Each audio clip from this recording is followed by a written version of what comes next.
तो चलिए एक बार फिर चलते हैं पेंडोरा की दुनिया में। साल 2009 में हमने वहां के शानदार जंगल देखे। 2022 में हम समंदर की गहराइयों में उतरे।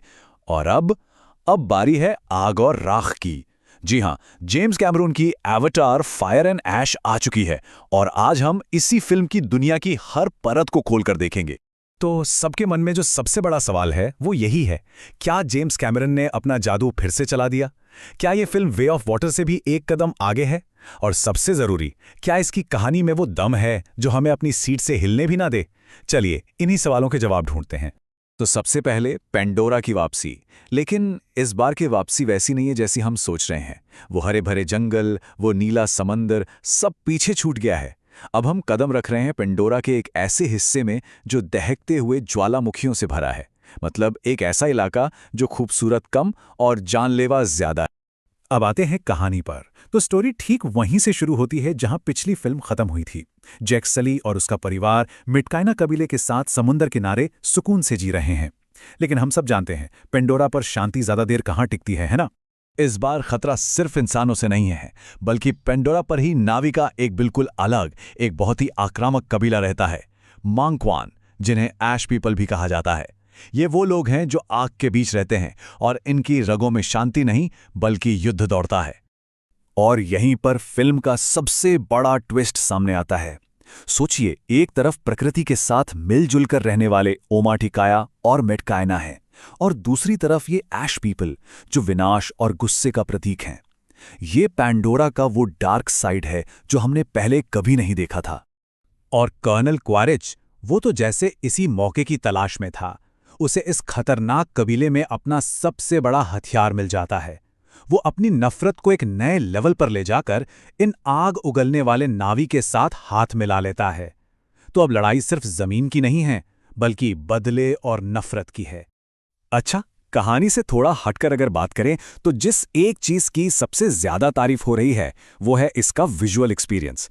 भाई, जेम्स कैमरून ने एक बार फिर साबित कर दिया है कि टेक्नोलॉजी के मामले में उनसे बड़ा जादूगर कोई नहीं है। लेकिन हाँ, इस जादू को पूरा देखने के लिए थोड़ा सब्र और वक्त दोनों चाहिए। फिल्म की लंबाई है पूरे 3 घंटे और 17 मिनट।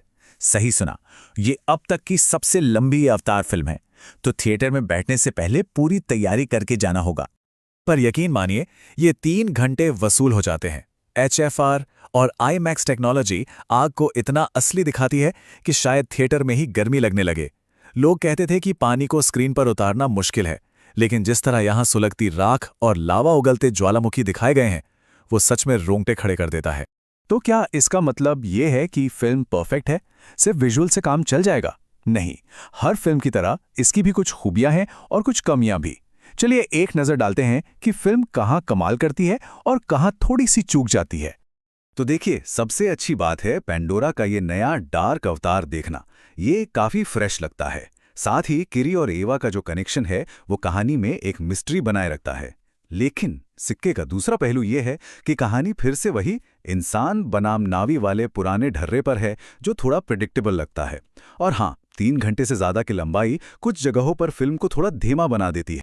तो इन सब बातों के बाद आते हैं उस आखिरी सवाल पर कि फाइनल फैसला क्या है, ये फिल्म देखनी चाहिए या नहीं? देखिए, इसका जवाब बहुत सीधा है। अगर सिनेमा में एक ऐसा एक्सपीरियंस चाहिए जो होश उड़ा दे, एक ऐसी दुनिया देखनी है जो कल्पना से भी परे हो, तो ये फिल्म मिस करना एक पाप होगा।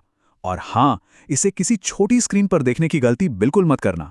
ये फिल्म बनी ही IMAX 3D के लिए है। और इसीलिए हमारी तरफ से फाइनल रेटिंग है 5 में से 4 स्टार। वो 1 स्टार शायद कहानी की थोड़ी कमजोरी के लिए कट गया है, लेकिन ये 4 स्टार इस बात की गारंटी हैं कि पेंडोरा का जादू आज भी उतना ही दमदार है। तो अब सवाल ये है, क्या पेंडोरा की इस दहकती हुई दुनिया में कदम रखने की तैयारी है?